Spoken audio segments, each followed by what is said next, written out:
Hello everyone, this is Neha Sharma and welcome to my YouTube channel Chemistry Educator. So start करते हैं हमारा आज का lecture. Last lecture में हमने क्या पढ़ा था? हमने फिलिंग अप ऑफ इलेक्ट्रॉन पढ़ा था कि हम इलेक्ट्रॉन को कैसे फिल अप कर देते हैं। ठीक है, तो फिलिंग अप इलेक्ट्रॉन्स के लिए हमने 3 रूल्स पढ़े थे।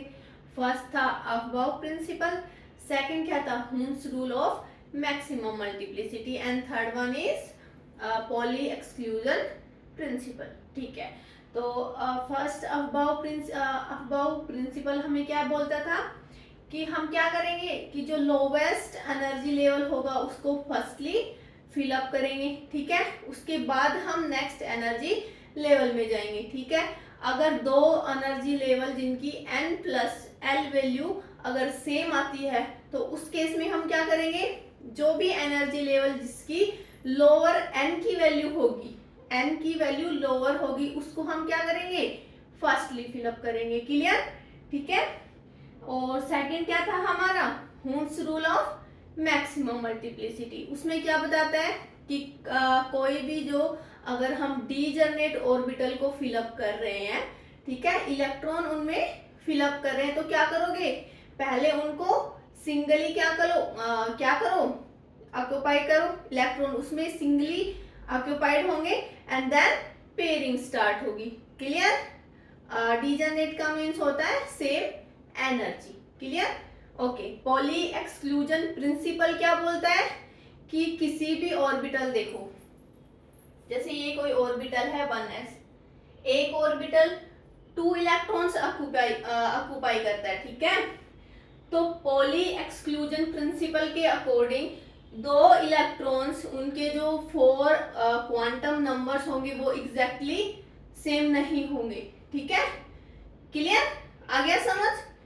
ठीक है, तो हमने कुछ एग्जांपल्स देख लिए थे कैसे हम इलेक्ट्रॉन्स को फिलअप करते हैं। ठीक है, तो मैं एक एग्जांपल लिख देती हूँ, जैसे क्रिप्टॉन का। ठीक है, ये क्या है, नोबल गैस है, जैसे नियोन आर्गन एक नोबल गैस थी ना, सिमिलरली ये क्या है, क्रिप्टॉन भी नोबल गैस है। तो इसके लिए अगर इसकी इलेक्ट्रॉनिक कॉन्फ़िगरेशन देखे तो कैसे करते थे हम, बताओ, 1s2 2s2 2p6 3s2 3p6, फिर क्या आएगा 4s2 3d10 and 4p6। Clear? Clear? ठीक है, जो आउट ऑफ फर्स्ट 36 एलिमेंट है जो आपने अगर सोल्व भी करा होगा तो उसमें 2 एलिमेंट्स है, 2 एटम्स है, वो एक्सेप्शनल में आते हैं। कौन कौन से? कॉपर और क्रोमियम। उनकी जो इलेक्ट्रॉनिक कॉन्फ़िगरेशन होती है वो जैसे जर्नली हम निकालते हैं उनसे थोड़ी सी अलग होती है। कैसे होती है देखो, क्रोमियम का होता है 24 एंड कॉपर का क्या होता है 29। ठीक है, तो इसकी इलेक्ट्रॉनिक कॉन्फ़िगरेशन लिखते हैं, तो बताओ क्रोमियम के नियरेस्ट कौन सी नोबल गैस है, आर्गन। ठीक है, तो उसका हम यूज करके लिखते हैं आर्गन। फिर क्या आ गया 4s2 एंड 3d4, 18 20 और 24। ठीक है, ओके, कॉपर के लिए कैसे लिखोगे, argon 4s2 and 3d9। Clear?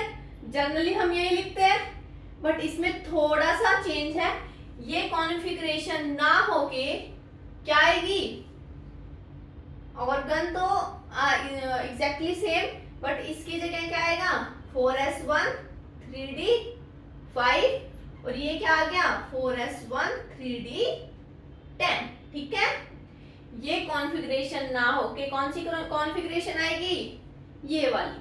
ठीक है, और ये क्यों आएगी, इसका क्या रीजन, देखो आपने फुली फिल्ड और हाफ फिल्ड ऑर्बिटल के बारे में पढ़ा होगा, है ना। क्या होता है, देखो जो स्टेबिलिटी ऑर्डर होता है वो क्या होगा, फुली फिल्ड स्टेबिलिटी ऑर्डर। ठीक है, स्टेबिलिटी ऑर्डर, जो फुली फिल्ड ऑर्बिटल होगा वो मोर स्टेबल होगा as compare to half filled orbital और हाफ फील्ड ऑर्बिटल ये किससे ज्यादा होता है इसकी stability? Partial filled, partially filled orbital. ठीक है, सबसे ज्यादा स्टेबल कौन सा होता है? Fully filled orbital. ठीक है, फिर half filled and then partially field.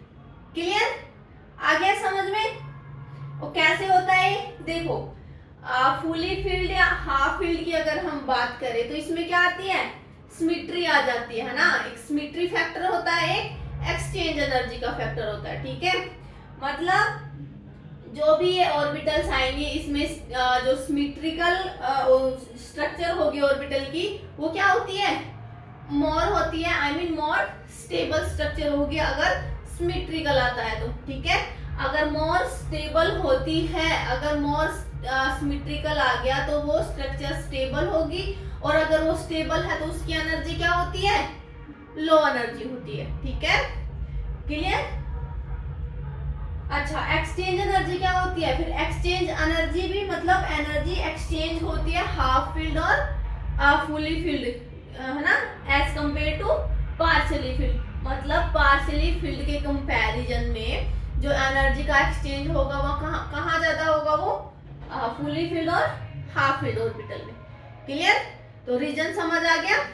देखो अब इसका मैं स्ट्रक्चर अगर मैं बनाऊं तो जैसे फॉर एग्जांपल हमने लिया वेनेडियम, एक हो गया क्रोमियम। ठीक है, ये कॉन्फ़िगरेशन QI, उसका रीजन आपको ये पता लग गया। इसको हम वेरीफाई करके देखते हैं। ठीक है, देखो वेनेडियम क्या होता है? 23 एटॉमिक नंबर या इलेक्ट्रॉन नंबर। ठीक है, तो इसके लिए अगर हम बनाएंगे इसकी इलेक्ट्रॉनिक कॉन्फ़िगरेशन तो क्या आ गई? 4s2 3d3। ठीक है, तो इसकी अगर स्ट्रक्चर बनाओ तो क्या आ गया? 4s और ये क्या है?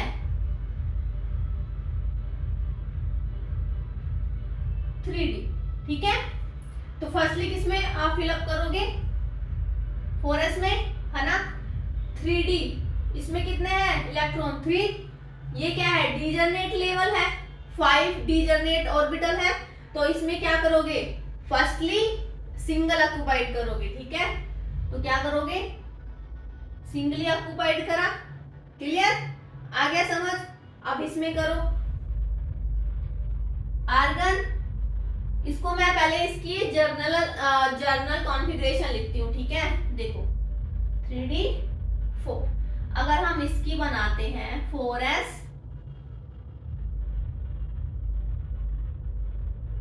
और 3d। ठीक है, तो इसको कैसे फिलअप करोगे? 1 2 3 एंड 4। क्लियर? बन गया। अब देखो इसको सिमेट्री बनाने में, सिमेट्रिकल ऑर्बिटल बनाने के लिए 2 इलेक्ट्रॉन चाहिए। इसको कितना चाहिए? 1 इलेक्ट्रॉन चाहिए। और वो कहां से आ जाएगा? यहां से आ गया। ठीक है, क्लियर? तो मतलब मैं यहां लिख देती हूँ अलग से बना के। तो इसको ना बना के एक और स्ट्रक्चर मैं ये बना देती हूँ, ये। ठीक है, और 3d में 5 इलेक्ट्रॉन फिलअप कर दिए। क्लियर? तो अब मुझे बताओ ये वाली मोर स्टेबल होगी या ये वाली? बताओ। देखो ये सिमेट्रिकल है, देखो एनर्जी लेवल सेम है, कोई भी यहाँ पे एक्सचेंज भी, एनर्जी का एक्सचेंज भी क्या हो रहा है? मोर एनर्जी एक्सचेंज हो रहा है ना। जैसे सेम स्पिन होती है उसको आप एक्सचेंज कर सकते हो, उसकी पोजीशन को एक्सचेंज कर सकते हो। ये वाली यहाँ चली गई, ये वाली यहाँ चली गई, है ना। कैसे भी कर लो, जैसे इसकी पोजीशन इसके साथ, इसके साथ, इसके साथ, या इसकी इसके साथ हो गई, इसके साथ हो गई, और इसकी इसके साथ हो गई। क्लियर? तो कितना आया? 1 2 3 4 5 और 6। इसमें जो एक्सचेंज हो रही है वो कितना हो रहा है? 6। और इसमें देखो ये इसके साथ होगी, इसके साथ, फिर इसके साथ भी चेंज हो सकती है, इसके साथ भी चेंज हो सकती है, ये इसके साथ हो सकती है, इसके साथ हो सकती है, और इसके साथ, सिमिलरली ये वाली इन दोनों के साथ और ये वाली फिर इसके साथ। तो क्या आ गया 4 3 2 एंड 1। ठीक है, तो मतलब जो टोटल एक्सचेंज हो रहा है इलेक्ट्रॉन्स का आपस में वो कितना, इसमें क्या हो रहा है मोर, इसमें इससे कम हो रहा है। मतलब यहाँ पे एक सिमेट्री का फैक्टर भी देख लो, ये more symmetrical as compare to this. Clear? तो जहां पे सिमेट्री मोर होती है या एक्सचेंज ज्यादा होता है, वहां पे जो एलिमेंट्स होगा या एटम्स होगा उसकी ये स्ट्रक्चर क्या होगी, स्टेबल होगी। क्लियर? और अगर स्टेबल होगी तो उसकी एनर्जी कम होती है। तो हम इसके कंपैरिजन में ये वाली स्ट्रक्चर को प्रेफर करते हैं। ठीक है, तो आप समझ आ गया कि हमने ये ना लेकर ये लिया क्योंकि ये हाफ फील्ड है। देखो p ऑर्बिटल है, उसमें 6 इलेक्ट्रॉन्स हम फिलअप करते हैं। ठीक है, p ऑर्बिटल में 6 इलेक्ट्रॉन, सॉरी p सबसेल मान लो है, p ऑर्बिटल मतलब p में 3 ऑर्बिटल होते हैं। ठीक है, उसमें हम टोटल कितने 6 इलेक्ट्रॉन फिलअप करते हैं, मतलब ये फुली फिल्ड है 6 इलेक्ट्रॉन। अगर हम इसका हाफ करें, हाफ फील्ड की बात करें तो कितने आ गए 3 इलेक्ट्रॉन। तो सिमिलरली d में कितने आएंगे 10 इलेक्ट्रॉन, तो इसका हाफ 5 और f के लिए 14 इलेक्ट्रॉन है तो हाफ कितना हो गया 7। तो हम किस में बना रहे हैं d में, तो d का हाफ क्या होता है 5। और यहाँ पे देखो हाफ फील्ड बना कि नहीं बना। क्लियर? तो ये क्या है हमारा मोस्ट स्टेबल स्ट्रक्चर है एज कंपेयर टू दिस। ठीक है, तो हम इसको प्रेफर करते हैं। सिमिलरली यहाँ पे भी। क्लियर? यहाँ पे इस स्ट्रक्चर को ना लेके हमने इस स्ट्रक्चर को लिया, क्यों? क्योंकि यहाँ पे फुली फील्ड हो रहा है। क्लियर? इलेक्ट्रॉन फुली फील्ड हो रहे हैं इस ऑर्बिटल में। क्लियर? तो ये मोस्ट स्टेबल स्ट्रक्चर है। क्लियर? आ गया समझ? चलो, तो हमने इलेक्ट्रॉन को कैसे फिलअप करते हैं उसके बारे में देखा। अब हम पढ़ेंगे रिमूवल ऑफ इलेक्ट्रॉन्स। ठीक है, और इलेक्ट्रॉन को रिमूव कैसे करोगे। फर्स्टली क्या है, हम आउटर मोस्ट सेल में फर्स्टली इलेक्ट्रॉन को रिमूव करते हैं। ठीक है, तो लिखो रिमूवल ऑफ इलेक्ट्रॉन। तो फर्स्ट रूल क्या है इसका, हमेशा आउटर मोस्ट सेल होगी, जो आउटर मोस्ट इलेक्ट्रॉन ही रिमूव होंगे। ठीक है, outer most electron always get removed first. Means जिसकी ग्रेटेस्ट एन वैल्यू होगी या ग्रेटेस्ट एल की वैल्यू होगी वो क्या होंगे फर्स्टली रिमूव होंगे। ठीक है, और सेकंड रूल क्या है, हमारे पास दो चॉइस है ना। देखो एक पेयर्ड इलेक्ट्रॉन का, एक अनपेयर्ड इलेक्ट्रॉन का। ठीक है, तो पेयर्ड और अनपेयर्ड इलेक्ट्रॉन में फर्स्टली कहां से इलेक्ट्रॉन रिमूव होंगे, पेयर्ड में। ठीक है, देखो हमारे पास चॉइस है पेयर्ड की, पेयर्ड इलेक्ट्रॉन और अनपेयर्ड इलेक्ट्रॉन। तो फर्स्टली कौन से इलेक्ट्रॉन रिमूव होंगे, always paired electron and then unpaired electron. ठीक है, तो क्या करोगे, always paired electron removed firstly. Clear? आ गया समझ? ठीक है, तो हम कुछ एग्जांपल लेके देखते हैं। जैसे फॉर एग्जांपल सोडियम। ठीक है, सोडियम में कितने नंबर ऑफ इलेक्ट्रॉन्स हैं 11। ठीक है, तो इसकी इलेक्ट्रॉनिक कॉन्फ़िगरेशन अगर हम लिखें तो क्या आएगा, इसके नियरेस्ट नोबल गैस कौन सी है, नियॉन। ठीक है, नियॉन और 3s1।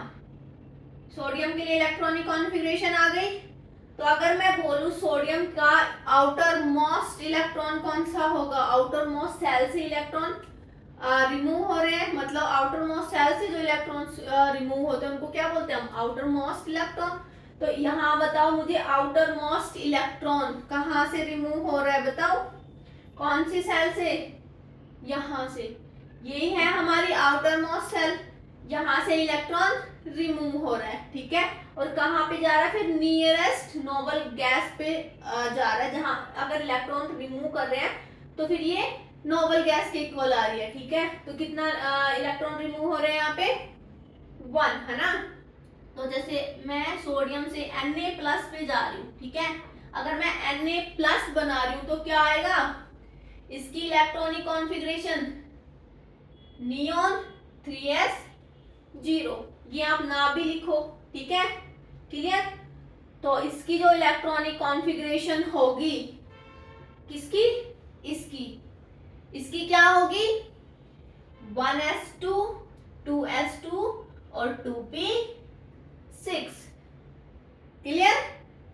चलो, तो फॉर एग्जाम्पल Mg, ठीक है, इसका इलेक्ट्रॉनिक इलेक्ट्रॉन्स है 12, तो इसकी इलेक्ट्रॉनिक कॉन्फ़िगरेशन क्या आ गई, नियॉन 3s2, ठीक है। तो यहाँ पे Mg को Mg+2 में लाने के लिए कितने इलेक्ट्रॉन्स रिमूव कर रहे हो आप आउटर मोस्ट सेल से, ये 2 इलेक्ट्रॉन्स। तो इसकी जो Mg+2 की अगर हम इलेक्ट्रॉनिक कॉन्फ़िगरेशन देखें तो क्या आ गई, 1s2 2s2 2p6, क्लियर, आ गया समझ। जल्दी से नोट डाउन करो, फिर आगे बढ़ते हैं।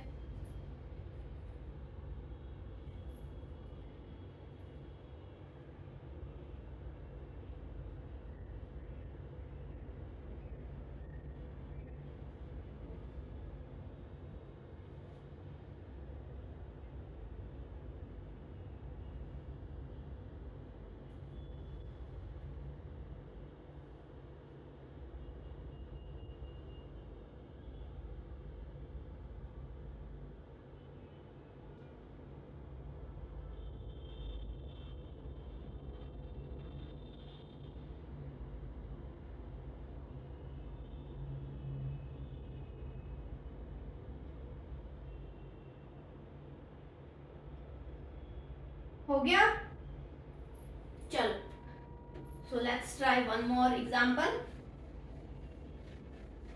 ऑक्सीजन का लेते हैं हम, ठीक है, ऑक्सीजन, ठीक है। इसके लिए इलेक्ट्रॉनिक कॉन्फ़िगरेशन क्या होती है, 1s2 2s2 2p4, क्लियर।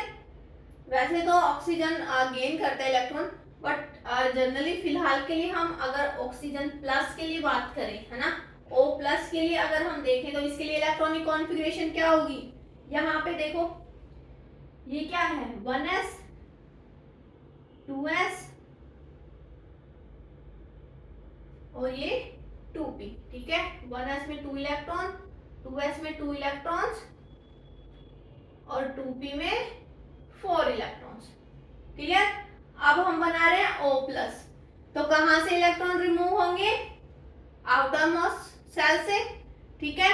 तो अगर हम यहां से इलेक्ट्रॉन्स को रिमूव कर रहे हैं तो बताओ कहां पे इलेक्ट्रॉन्स रिमूव होंगे, यहां से या यहां से, बताओ कहां से रिमूव होंगे। हमने इसका रूल पढ़ा था नंबर सेकंड, क्या, पेयर्ड और अनपेयर्ड इलेक्ट्रॉन्स। तो पेयर्ड और अनपेयर्ड इलेक्ट्रॉन में फर्स्ट जो रिमूव होगा इलेक्ट्रॉन कहां से, पेयर्ड इलेक्ट्रॉन्स, ठीक है। तो यहां से इलेक्ट्रॉन्स रिमूव होगा, ठीक है। तो क्या आ गया, 1s2 2s2 2p3, क्लियर, आ गया समझ। चलो एक नेक्स्ट एग्जांपल आयरन का ले लेते हैं, 26, ठीक है। तो इसका जो इलेक्ट्रॉनिक कॉन्फ़िगरेशन होता है आर्गन 4s2 3d6, क्लियर। तो अगर मैं Fe+ की बात करूं, Fe2+ की बात करूं और Fe+3 की बात करूं, तो क्या आएगा बताओ। अब मुझे यहाँ पे बताओ कि आउटर मोस्ट इलेक्ट्रॉन्स कौन से हैं, कौन सी आउटर मोस्ट सेल होंगी जहां से इलेक्ट्रॉन्स रिमूव होंगे, बताओ, है ना, इसमें बताओ 4s या 3d।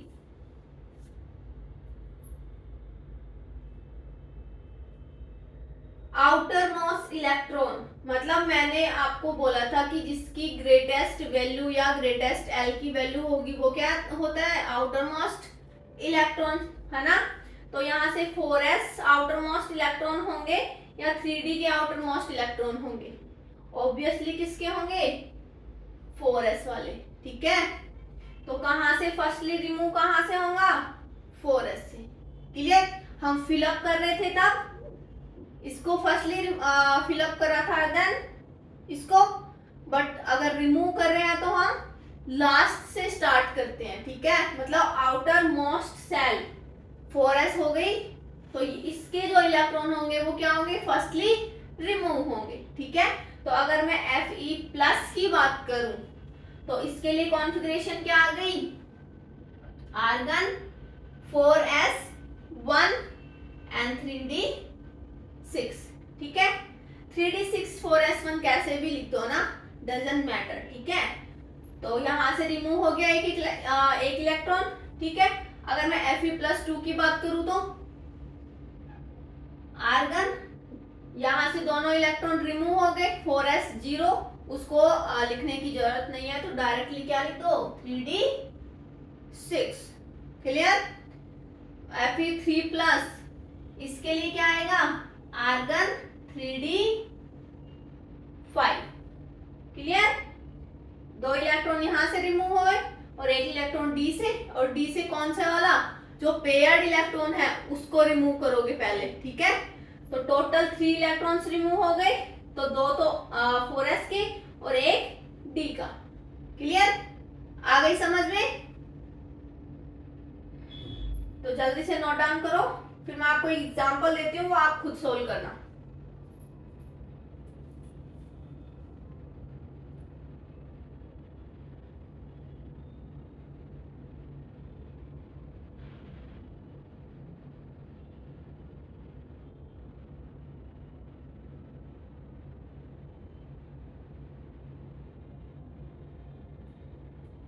ये स्ट्रक्चर आपको सिर्फ समझाने के लिए, अब डायरेक्टली ये कॉन्फ़िगरेशन लिखोगे डायरेक्टली, है ना। मैं कुछ एग्जांपल दूंगी, आप डायरेक्टली ये लिखोगे, ठीक है, हो गया।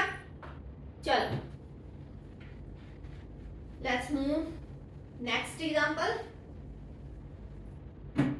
क्या निकालना हमें, मेरे को नहीं, आपको निकालना है। क्या करना है, ड्रॉ एंड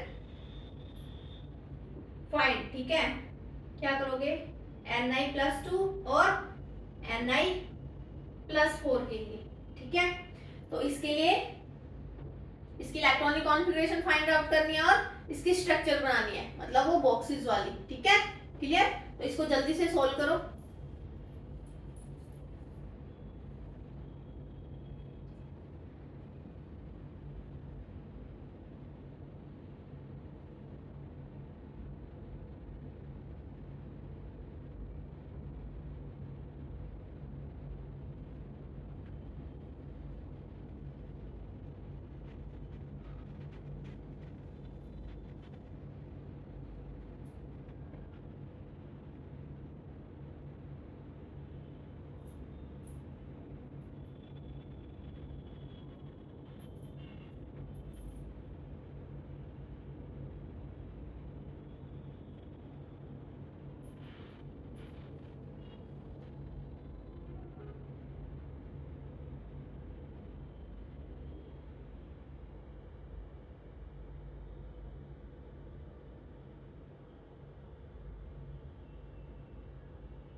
हो गया, देखो कैसे आएगा। मैं सिंपली निकल की लिख देती हूँ पहले। निकल 28, इसकी इलेक्ट्रॉनिक कॉन्फ़िगरेशन क्या होती है? आर्गन 4s2 और 3d8, ठीक है, यही होती है ना। तो Ni+2 के लिए अगर हम बात करें तो क्या करोगे? +2 कहां से रिमूव हो रहा है? 4s से इलेक्ट्रॉन रिमूव होंगे, तो ये 4s 0, कितना बचा? 3d8। अभी फिलहाल के लिए ये मत लिखो, ये तो लिखोगे ना, मतलब ये तो ऑब्वियस है, ये लिखा जाएगा, है ना, ठीक है। तो फिलहाल के लिए अभी ये लिखो, ठीक है। तो अभी इसकी स्ट्रक्चर बनाओ, कैसे बनाओगे? कितना आया? 5, 6, 7 और 8, क्लियर। अच्छा, Ni+4, इसके लिए 2 इलेक्ट्रॉन्स यहाँ से रिमूव, 2 इलेक्ट्रॉन्स यहाँ से रिमूव, कितना बचा? 3d6। तो यहाँ से बताओ 1, 2, 3, 4, 5 एंड 6। यहाँ से जो इलेक्ट्रॉन रिमूव हुए थे वो पेयर्ड इलेक्ट्रॉन से रिमूव हुए थे, सॉरी, पेयर्ड जो ऑर्बिटल है, जो पेयर्ड इलेक्ट्रॉन से यहाँ से एक एक इलेक्ट्रॉन रिमूव हुआ था, क्लियर। अनपेयर्ड इलेक्ट्रॉन रिमूव नहीं हुए थे, क्लियर, आ गया समझ? ठीक है, तो जल्दी से एक दो एग्जांपल्स हैं वो कर दो आप। उनकी जो नियरेस्ट नोबल गैस है ये लिखने की जरूरत नहीं है, डायरेक्टली आप क्या लिख दोगे? उसके आउटर मोस्ट सेल में जितने इलेक्ट्रॉन्स होंगे वो लिखोगे, ठीक है। तो चलो कुछ एग्जांपल लिख देती हूँ मैं, जैसे क्रोमियम +3, कॉपर +1, Zn+2 और टाइटेनियम +4, ठीक है। एक लिख दो वेनेडियम +2, बस यही कर दो जल्दी से।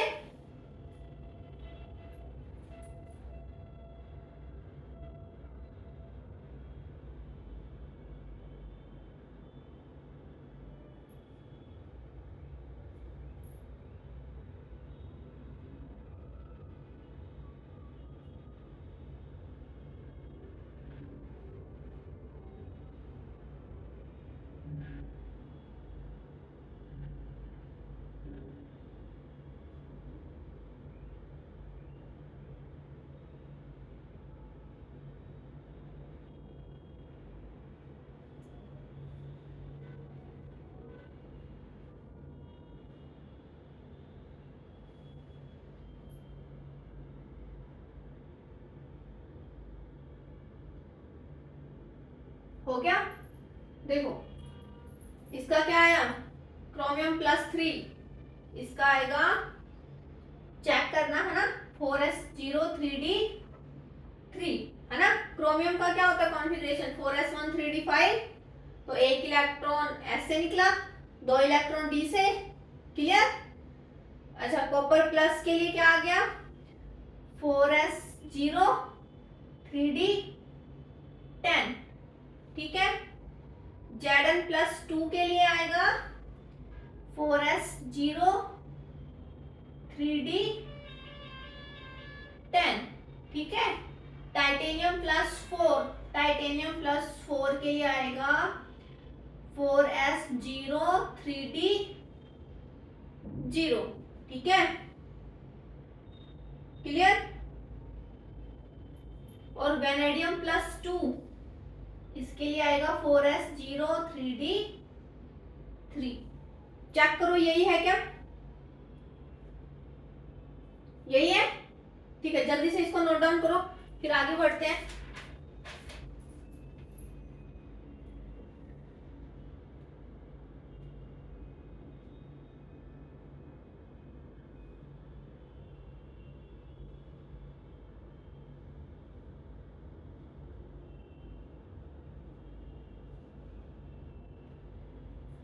चलो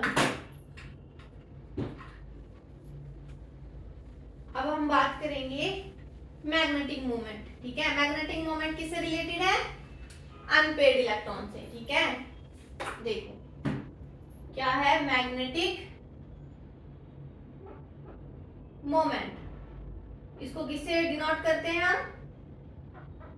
म्यू से, ठीक है। और ये किससे रिलेटेड है? अनपेड इलेक्ट्रॉन से। किससे रिलेटेड है? रिलेटेड टू अनपेड इलेक्ट्रॉन, ठीक है। और म्यू की वैल्यू कैसे निकालते हैं हम? Mu under root N into N plus 2, ठीक है। बोर मैग्नीट्यूड, ये एक यूनिट है इसकी, म्यू की मैग्नेटिक मोमेंट की यूनिट है बोर मैग्नेटोन। बीएम का मतलब क्या है? बोर मैग्नेटोन, ठीक है। और इसकी वैल्यू होती है 9.27 इंटू 10⁻⁻27 आई थिंक, ठीक है, एम्पियर मीटर। ये एक बार चेक कर लेना, ठीक है, यही वैल्यू है क्या? क्लियर? चलो, तो इसके लिए एक एग्जांपल देख लेते हैं हम, आयरन का ही देख लो, ठीक है। 26, तो इसके लिए क्या होता है? आर्गन 4s2 और 3d6, क्लियर। तो आयरन के लिए निकालेंगे हम मैग्नेटिक मोमेंट, एक हम Fe2 प्लस के लिए निकालेंगे, एक Fe+3 के लिए निकालेंगे, ठीक है।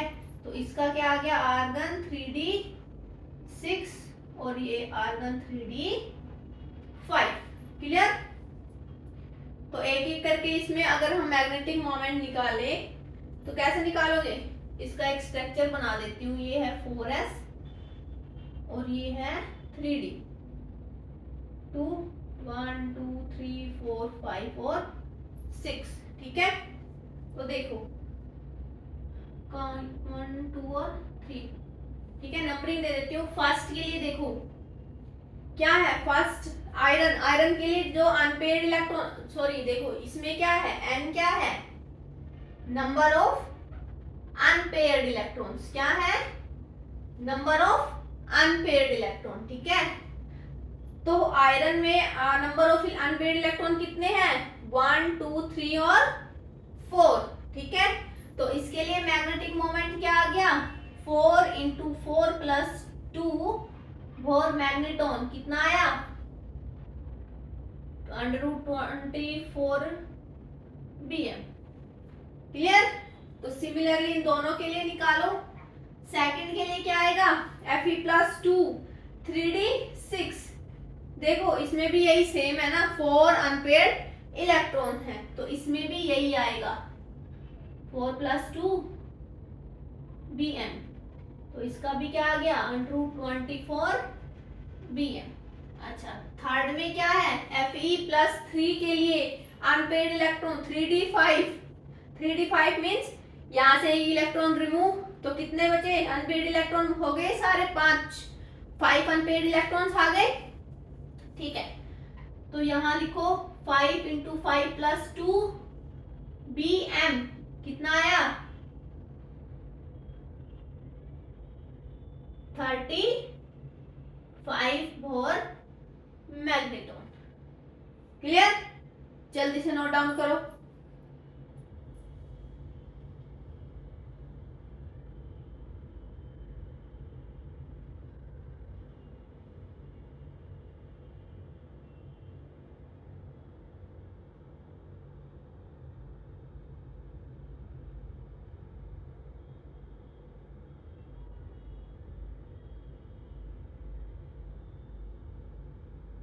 हो गया?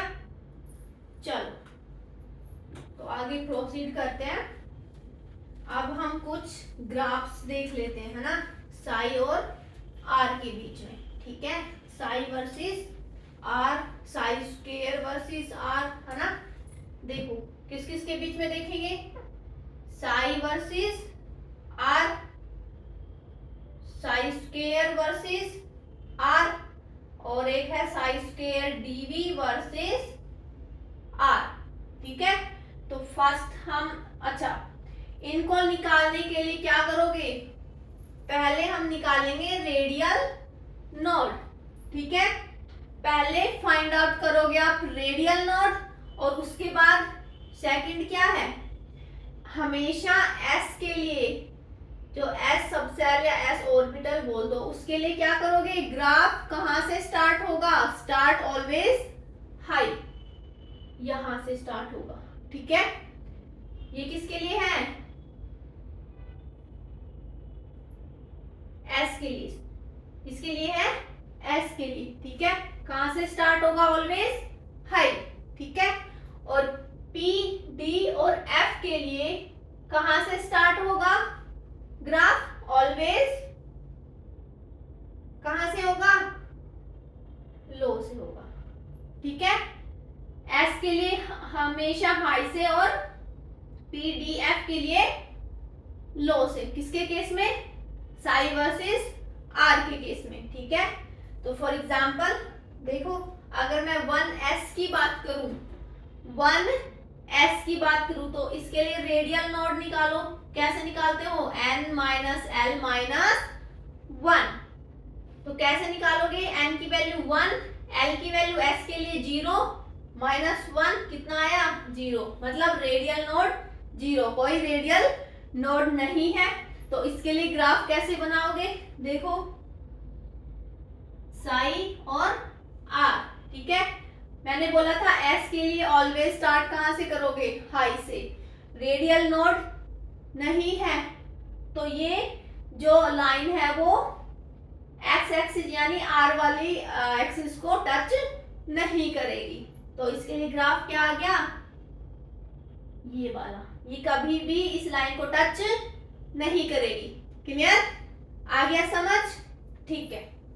अगर मैं बात करूं 2s की, तो इसके लिए रेडियल नोड बताओ, 2 माइनस 0 माइनस 1, तो रेडियल नोड कितना आ गया, 1।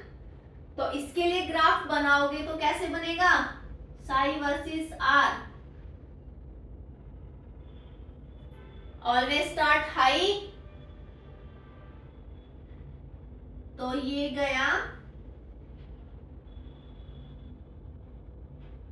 रेडियल नोड, ठीक है, फर्स्ट इंटरसेक्ट करा, ठीक है, फर्स्ट रेडियल नोड, उसके बाद ये इसको टच नहीं करेगी क्योंकि एक ही रेडियल नोड है, ठीक है। तो इसका ग्राफ ऐसे आएगा, क्लियर, आ गया समझ। अच्छा, और ये क्या है, अपर वाले फेस को प्लस और इसको माइनस, ठीक है। ये कोई चार्ज नहीं है, ये क्या है,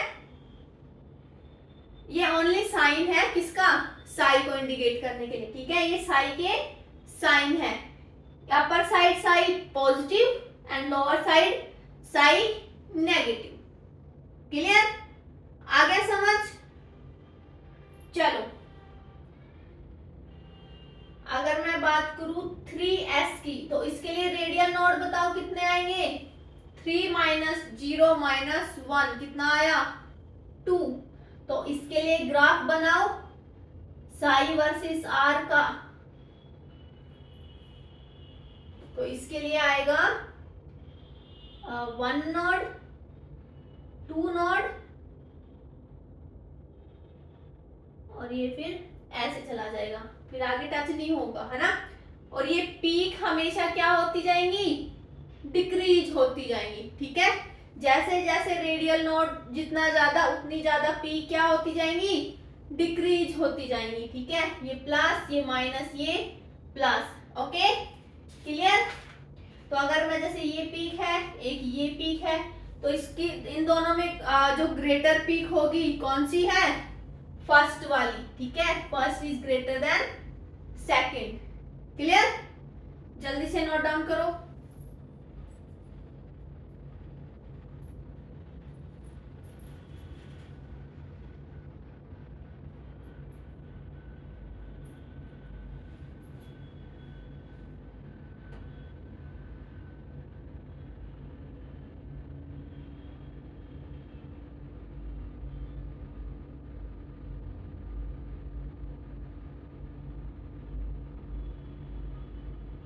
हो गया, चलो एस के हो गए। अब एक पी का देख लेते हैं, एक डी का और एक एफ का, ठीक है। किसके किसके बीच में है, साई वर्सेस आर के बीच का ग्राफ देख रहे हैं हम पहले, ठीक है। तो फर्स्ट अगर हम P के लिए देखें तो 3P के लिए देखते हैं ना, तो 3P के लिए रेडियल नोड क्या आएगा? P के लिए L की वैल्यू 1 है ना, N की वैल्यू 3, तो 3 माइनस 1 माइनस 1, 3 माइनस 2 कितना आया रेडियल नोड? 1। ठीक है, तो साई वर्सेस आर का ग्राफ P के लिए क्या आएगा? मैंने बोला था P, D और F के लिए आप ग्राफ कहां से स्टार्ट करते हो? लो से, है ना, ऑलवेज स्टार्ट लो। क्लियर? तो यहां से स्टार्ट होगा, तो रेडियल नोड 1 है, तो देखो 1 एंड दिस 1, ठीक है, मतलब एक ही रेडियल नोड है। क्लियर? ये P ग्रेटर है as compare to this. Clear? तो 3P के लिए ग्राफ क्या आ गया? ये वाला। ठीक है, अच्छा अब हम D के लिए देख लेते हैं, जैसे 4D। ठीक है, 4D के लिए रेडियल नोड बताओ। D के लिए L की वैल्यू 2, तो क्या आ गया? 4 माइनस 2 माइनस 1। ठीक है, तो सिमिलरली यही ग्राफ आएगा। ठीक है, तो अगर मैं यहाँ पे लिखूं रेडियल नोड 1 आ गया, तो D के लिए भी साई वर्सेस R का ग्राफ आएगा, वो सिमिलर यही आएगा, क्योंकि रेडियल नोड 1, तो D भी यहाँ लोअर से स्टार्ट हो रहा है, दिस वन। क्लियर? ठीक है, एक हम लिखते हैं 6F। ठीक है, F के लिए ग्राफ बनाएंगे, इसके लिए रेडियल नोड बताओ। F के लिए रेडियल नोड, F के लिए L की वैल्यू 3, तो क्या आ गया? 6 माइनस 3 माइनस 1, तो 6 माइनस 4 कितना आया? Radial node 2। तो F के लिए कैसे बनाओगे? लो से स्टार्ट करोगे, तो साई वर्सेस R का जो ग्राफ बनेगा, रेडियल नोड 2 है, तो कितना आ गया? 1, 2 एंड सो ऑन। क्लियर? ये पीक सबसे ज्यादा, फिर उससे कम ये, फिर उससे कम ये। ठीक है, तो यहां से क्या हो रही है? पीक डिक्रीज हो रही है। साई वर्सेस आर के केस में पीक है वो डिक्रीज हो रही है। क्लियर? आ गया समझ साई वर्सेस आर का ग्राफ? ठीक है, अब हम बात करेंगे साई स्क्वायर वर्सेस आर के बारे में। जल्दी से नोट डाउन करो।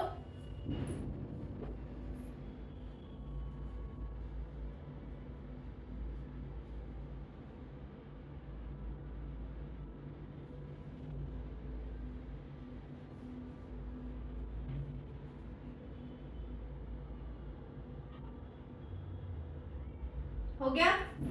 चलो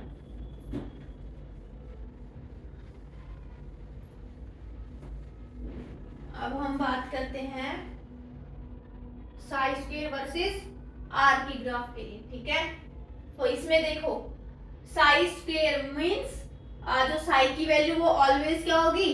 पॉजिटिव। ठीक है, क्योंकि साई क्या है? स्क्वायर। क्लियर? तो इसके लिए अगर मैं जैसे 2s के लिए बात करूं, तो फर्स्टली इसके लिए भी क्या निकालोगे? रेडियल नोड निकालोगे। ठीक है, तो इसके लिए रेडियल नोड क्या आ गया? 1। तो इसके लिए ग्राफ क्या आएगा बताओ?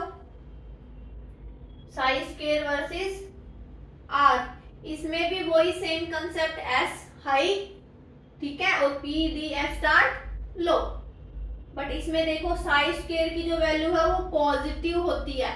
साई वर्सेस आर के लिए 2s की जो स्ट्रक्चर या जो ग्राफ बनाया था हमने, वो क्या था? लाइक दिस, यही था ना, मतलब 1 रेडियल नोड था। अब अगर हम साई स्क्वायर वर्सेस आर के बीच में 2s के लिए ग्राफ बनाएंगे, तो क्या आएगा?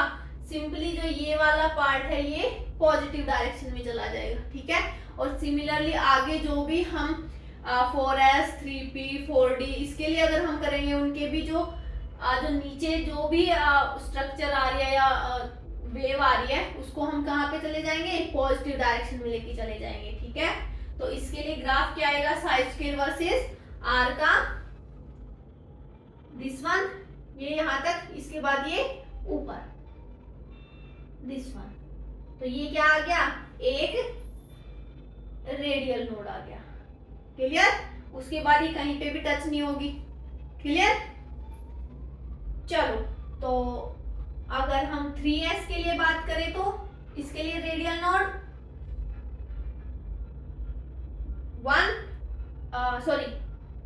2।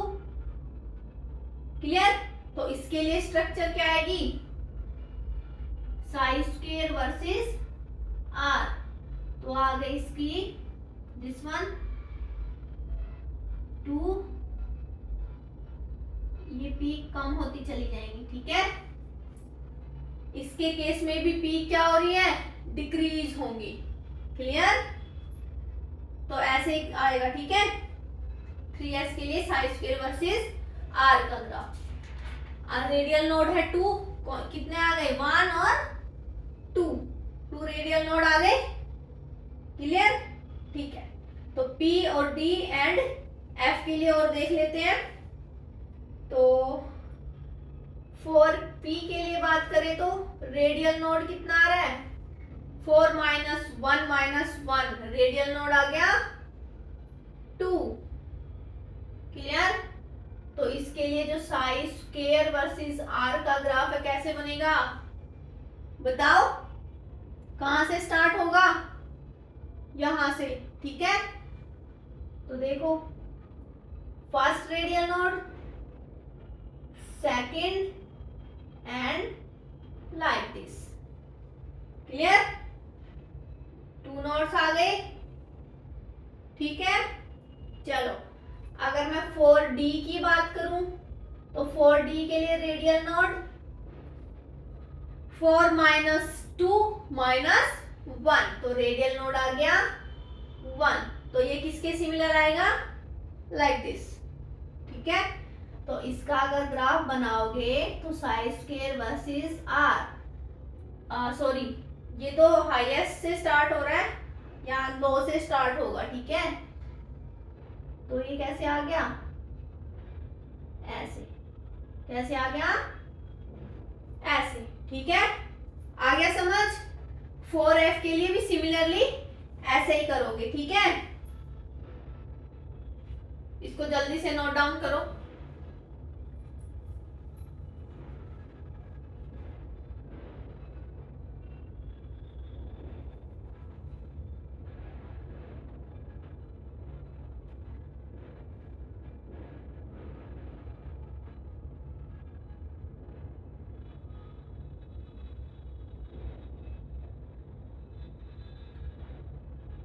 हो गया?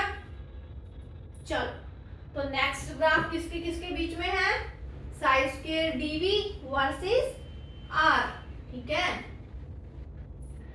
Sai square DV versus R. तो इस केस में क्या होगा, फर्स्टली जो रेडियल नोड है वो तो जैसे हमने निकाला वैसे निकालोगे। ठीक है? सेकंड क्या है, एस, पी, डी और एफ, इनके लिए हमेशा ग्राफ, ऑलवेज ग्राफ कहां से स्टार्ट होगा, लो से। साई वर्सेस आर और साई स्क्वायर वर्सेस आर के लिए एस का जो ग्राफ था वो हाई से स्टार्ट हो रहा था, बट इसके केस में ये सारे लो से ही स्टार्ट होंगे। ठीक है? और थर्ड वन क्या है, साई वर्सेस आर और साई स्क्वायर वर्सेस आर के लिए जो पीक थी वो डिक्रीज होती जा रही थी, इस केस में पीक इंक्रीज होती जाएंगी। ठीक है? क्या होंगी, पीक इंक्रीज होंगी, इंक्रीज होंगी। क्लियर? ठीक है? ये कहां से स्टार्ट हो रहा है, लो से। आ गया समझ? बस कुछ नहीं है, स्टार्ट करते हैं हम। जैसे फॉर एग्जांपल 3P के लिए अगर मैं बात करूं तो इसके लिए रेडियल नोड क्या होगा बताओ, 3 - 1 - 1 रेडियल नोड आ गया 1। तो इसके लिए देखो, psi square DV versus R का ग्राफ कैसे बनाओगे, लो से स्टार्ट करोगे, पीक इंक्रीज हो रही है, ठीक है। 1 radial node and so on. Clear? आ गया समझ? पीक क्या हो रही है? इंक्रीज। इस केस में फर्स्ट पीक है वो लेस है किससे? सेकंड पीक से। समझ आ गया? ठीक है, तो नेक्स्ट एग्जांपल है 4p। एक एग्जांपल ले लो आप 2s के लिए ले लो, और एक ले लो एग्जांपल 1s के लिए ले लो, ठीक है। ये दो निकालने, सॉरी 3 एग्जांपल्स है, इनको जल्दी से सोल्व करो।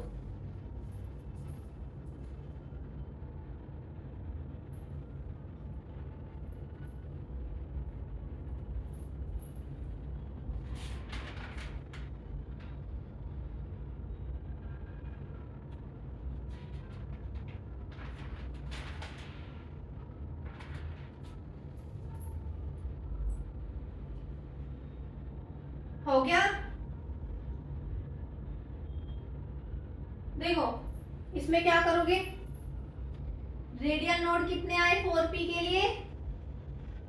2, 4 माइनस 1 माइनस 1, एल की वैल्यू p के लिए 1 होती है, ठीक है। तो कितना आया? 2। तो इसके लिए ग्राफ बनाओ, Sai square dv versus r क्या बनेगा? 1 2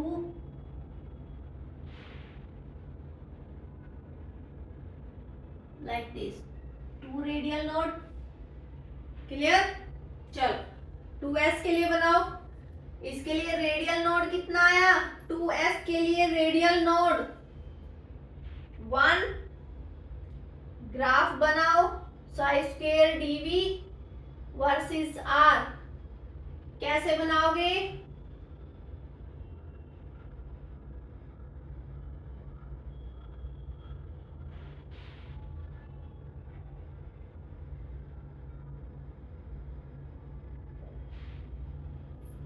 ओके, ठीक है। 1 रेडियल नोड, 1s के लिए बनाओ,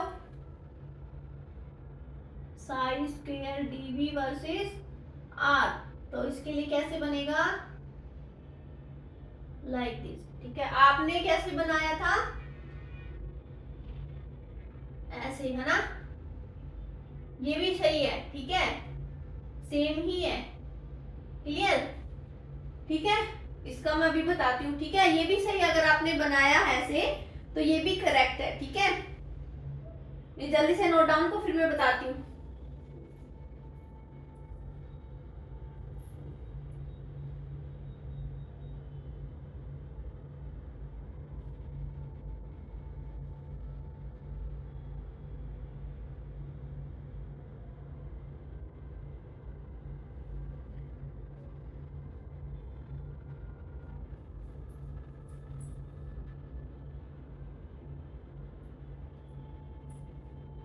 हो गया?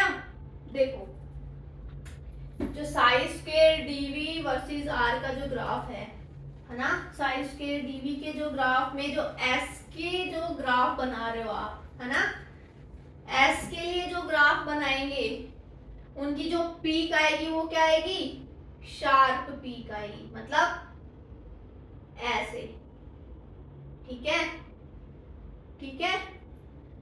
और P के लिए अगर हम बात करें तो P के लिए जो पीक आएगी इससे थोड़ी सी फ्लैट आएगी, है ना। जैसे आप ऐसे मान लो,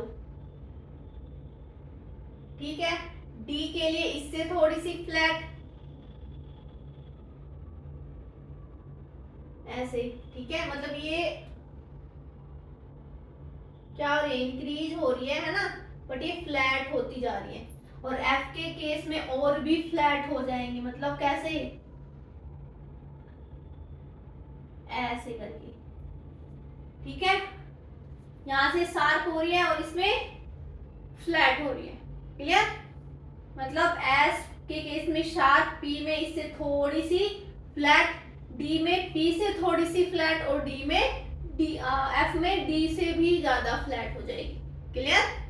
आ गया समझ? तो जो ग्राफ बनाया था मैंने S के लिए, अब समझ में आ गया जो पीक मैंने बनाई थी? क्लियर? आ गया समझ? ठीक है, तो आज के लिए इतना ही, बाकी हम नेक्स्ट लेक्चर में कवर करेंगे। आज के लिए thank you so much. Please video को लाइक शेयर एंड सब्सक्राइब जरूर कर देना। Thank you so much.